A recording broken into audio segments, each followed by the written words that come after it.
think we would like to start with some really basic background questions.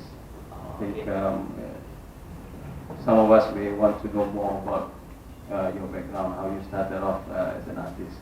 And everybody knows that you are an architect by training, but I think the transition, when exactly that you decided to become an architect, jump that you made, where you can just describe to all of us how you started your journey so far.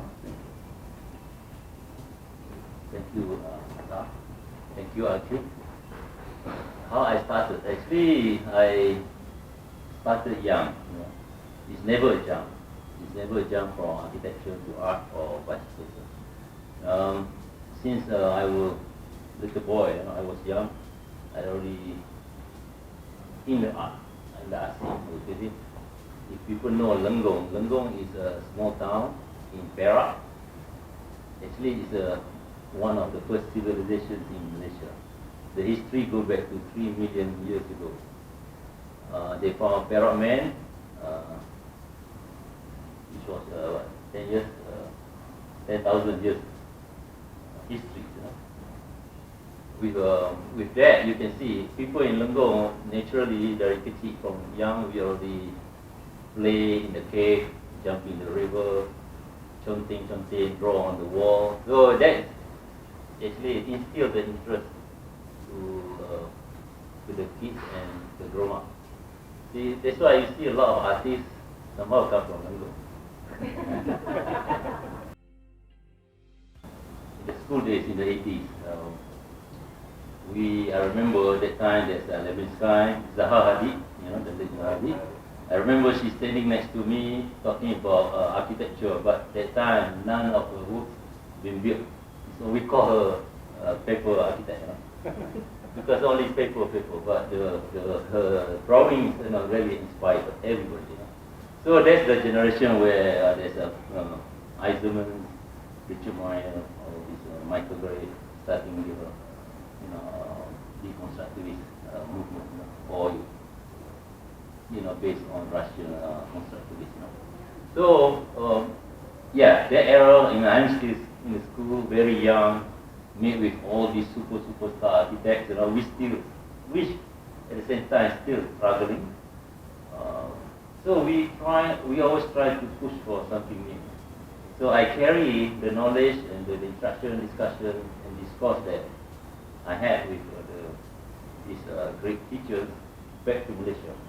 But somehow, while I'm doing in architecture, when I practice in architecture here, we cannot somehow convince the client to build on this new architecture. Well, mostly the clients want something new, but when they see the model, they say no. We never seen it before, so they're scared to do it. Like my Ferguson's series. See, actually all my work usually produced or created after I've gone through process. In the case of anything happen between, surrounding me, while I'm traveling or eating or sleeping, even dreams. I try to compose it and produce. So in that Ferguson case, when I was having a show in US, my solo, not solo, it's a 3-man show. The event happened where there's a Ferguson ride, while I'm still there, in the show. So from the experience, looking at the police, looking at the people, looking at the burned houses and so forth, I start together, it's something that it always stay in my head, So from there, then how I start to gather information, do some research, visit the site, collecting materials. You see, actually the material that I had is not necessarily from there, but bits and pieces that I collected earlier on, maybe 10 years ago, maybe 5 years ago. But when I start to produce or compose, then these things start to reconnect. See? So once I gather all the glasses to represent this, and the stone, the cage, and wires, and so forth, And then thinking about why Ferguson happened, it's about, like say, it's food on the table. When they need food to survive, they need work, job to be happy. So that's, I create all those things, the social side, physical side, experience, and so on, put together and produce it. That's how we see how the process goes. Okay.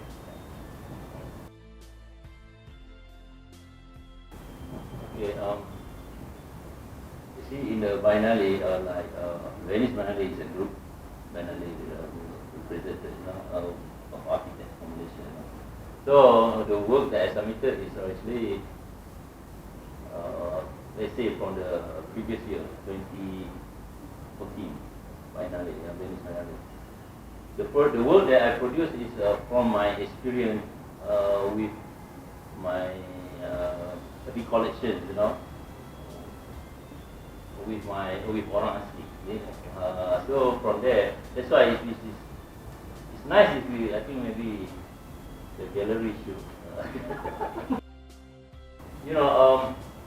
the experience, let's say the doubly Biennale experience. See, I produce works about Merdeka series, where it involve people from kampung, involve current situations, especially the GE13. In a case, but my show is in 2012. You can see how our country, the country situation, where there is no set belonging.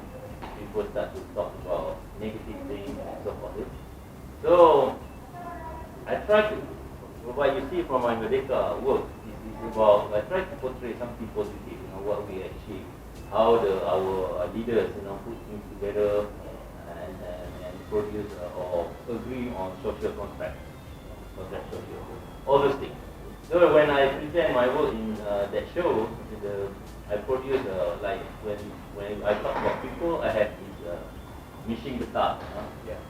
I have the guitar, coping, where I say, hey, to represent people struggling, our economic situations now, and so on. So the kampung side, and then the economic, what happened now. I don't know, you remember Hussein, the novel Abdullah Hussein? Interlock? Yeah, so it's a big issue. Actually, what he tried to say, what he tried to tell us is about the real story, see?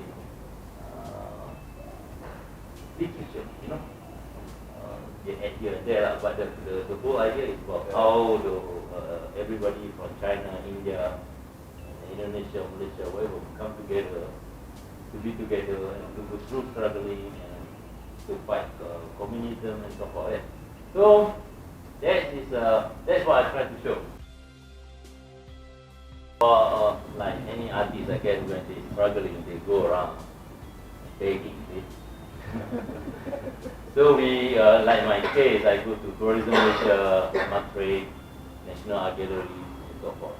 So what you do, somehow you cannot get the whole big chunk at the same time. So it helps when tourism gives like airplane ticket, National Gallery give maybe 2-room hotel or something, budget, hotel, and so forth. So, and then transport, maybe in my case, they help us to pay a portion of it. So that's how I gather the fund. This is actually to get from different sources.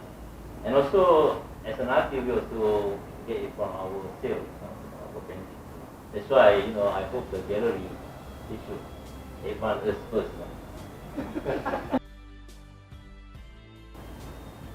Actually, I just want to think positive because if I have a lot of negative in my head, I cannot produce. It's tough, because we start thinking unnecessarily. To maintain I think this is something interesting when you have two studios apart each other, different political systems. See, when, like Ferguson, it started in US. I go through the experience, I produce compose basic ideas in US, but I finish it off in Malaysia. So I'm glad if somebody or National Gallery can keep it. Because the process is not, limited to my studio. While I'm traveling, while in the airplanes, while playing with my kids, going to see all these people. So the gathering of the information alone is not that easy. But it's very refreshing, because once you start to travel, you start to see people behavior. You no longer see. When I was in Malaysia, I always thinking like Malay, China, Chinese, and Indian. But when you go out, you're no longer thinking about Malay, Chinese, and Indian. You always say Malaysian. It's automatically different. Even we have some issues, but when you go out, you always say we are brothers. Because nobody else will help you, when you were stranded alone there. But in New York, oh, you Malaysia, okay, no somebody. You no longer looking at it as a Chinese or a Indian. So, but even there's the positive side. The negative side, because we get used to this Malay, Chinese, Indian. When I go to US, I have that habit say, look at that black guy. My kid will say, no. You see, because they've been taught to look at human as human. They don't want to say, that's Indian, all this. You don't become racist. See? But we get used to it here. So that's the negative side that I brought to that. So, the political issues like that, sometimes when you start thinking negative, it affects your work. See? So it blocks you from thinking further, try to find solutions or try to find something new. For example, when I started my toy series, I started my toy series here in Malaysia, but I finished it in US, where I have a show there, the few pieces collected by the museum. But see, it's quite interesting because I bring the toys from Malaysia, like all the Malay choka, the traditional toys. So when I mix it there, they feel that it's very refreshing. Mixing with, of course, Doraemon and so forth, SpongeBob. So sometimes it's very hard for me. I can feel with my kids too, because are you Malaysians or are you Americans? So how to gel that together? So basically, it happened in my work and also with my kids. How to? Sometimes you question yourself: are you Malaysian or are you American? So how to put that together? So you always have to look at the similarity instead of the difference.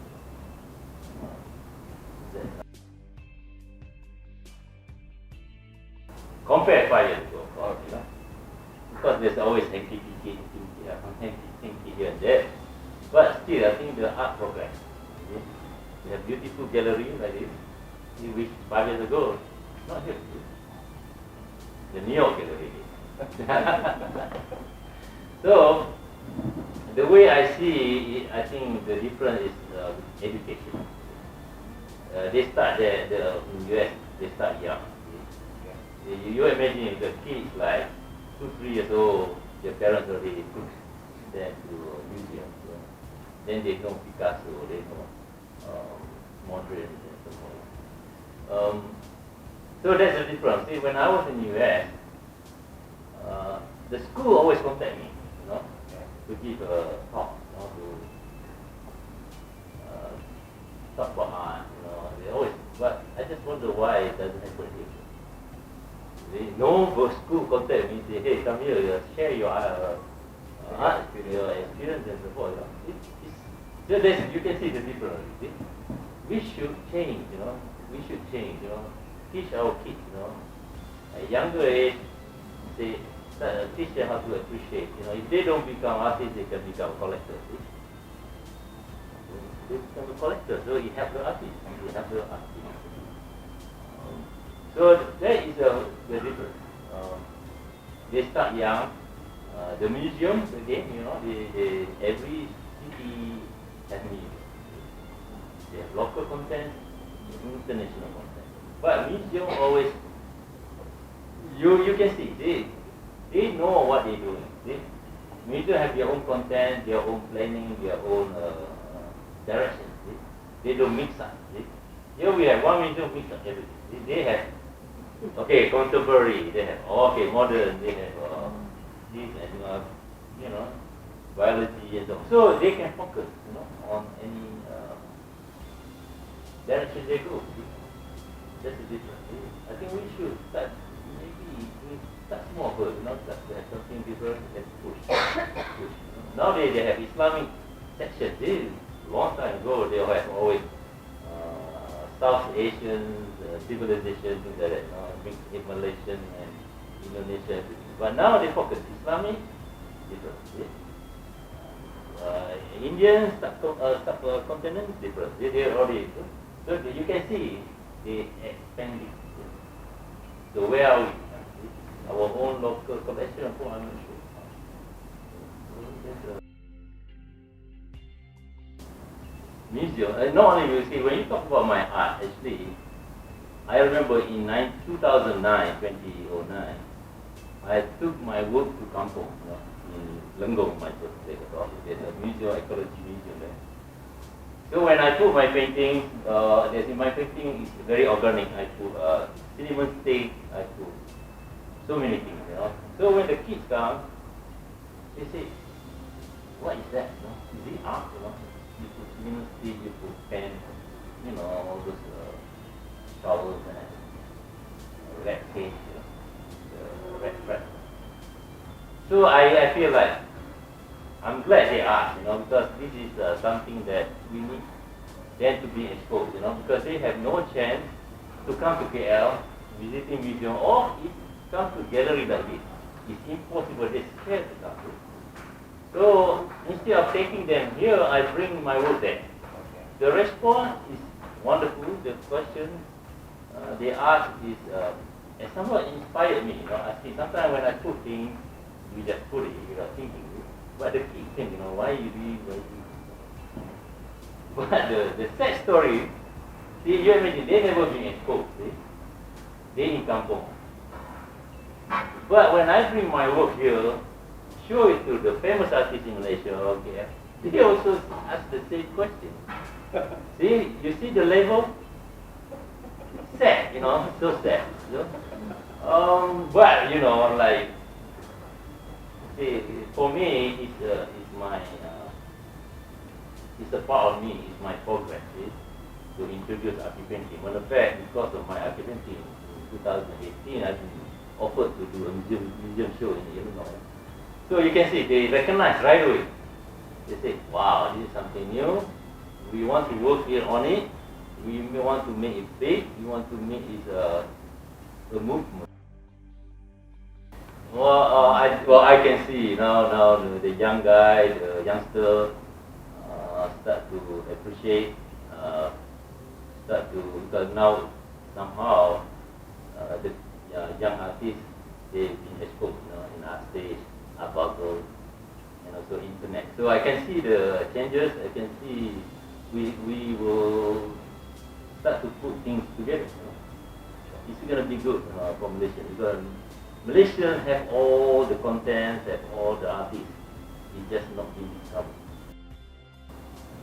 I don't know if well, like I say, in 2018, I will have a solo show in Illinois, a museum. We're working on it right now. Then from there, I don't know, hopefully it can go. I'm really thinking I should do a show in Whitney one day. Or, any bigger, in space.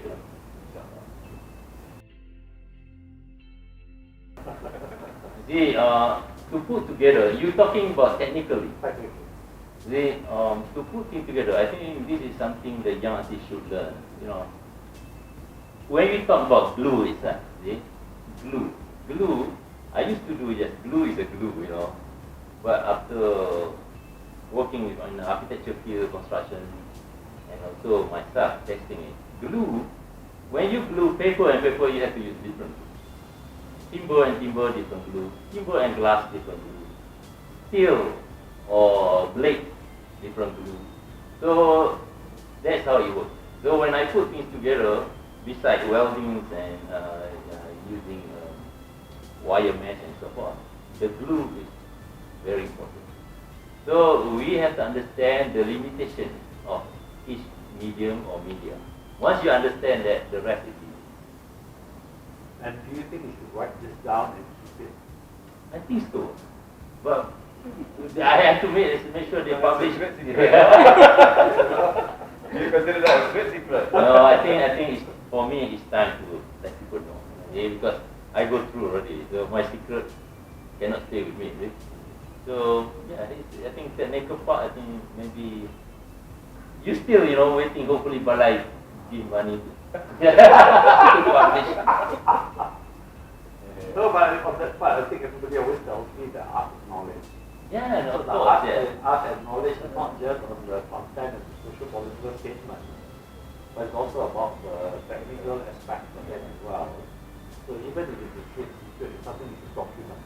That when you're not the trade anymore, that you can pass it on, to the whole. No, I think that's one thing. First, it's about passing on. Second thing, Ferguson, maybe 50 years down the line, it will cost 100 million. See, how to preserve it? See, how to preserve it? Okay. So they have to refer back what kind of glue I use. So what kind of material or where to find this? Maybe they say, okay, this timber locality in Canada. You cannot find here. So they have to go to Canada. 1 million worth of artwork. You have to make sure you do it right. Itu actually I kena buat mandi bunga 7 hari.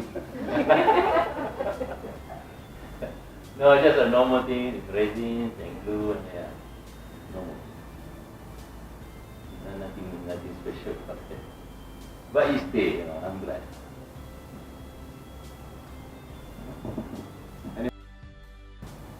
Museum. Oh, National Art Gallery consider museum or not? Well, yeah, museum, National Art Gallery, and small, there's like say Lenggong, the archaeological museum, Johor Museum, but it's more on the small institutions. Yeah. My first answer would be we have to have the right person for the right job, because as long as we just, even if we have budget, if we don't have the right person to do the right thing, we won't succeed. See, it's creative. See, even in US now, it's a big issue. How do we need to regulate art? See, because we have problems. Speculations, and then we have problems with people who want to make money here and there, see? And laundering money from drugs and so forth, drug money. So they have a long discussion. At the end, we're talking about panels, panels of museums, the curators and owners and so forth. At the end, everybody agrees shouldn't be regulated. Because art is free. Art always 10, 20 years ahead of now. Artists punya kepala dia tak betul. They're always thinking ahead. See, that's why when you produce something, it's very hard for current generation to accept it. I think so far, sekarang ni still maybe 30%.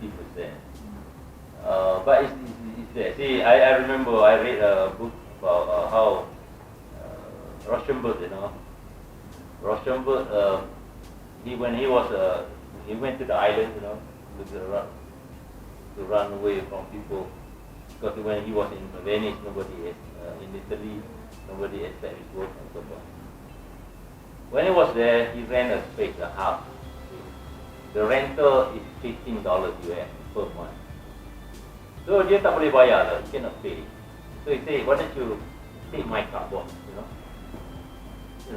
island there's nothing here, so his medium to produce work is the cardboard, the kotak. So he produced, he just lay down, sign his name as well. So he said, I cannot pay you this time, take my cardboard. that guy said, no, I still need 50. So he managed to pay, see? Again, how much is the value now? Just a piece of cardboard. Of a Russian bank in 19. See, that's what I'm saying. Art is crazy. So even the acceptance maybe 20-30% now, you should accept 100% fine.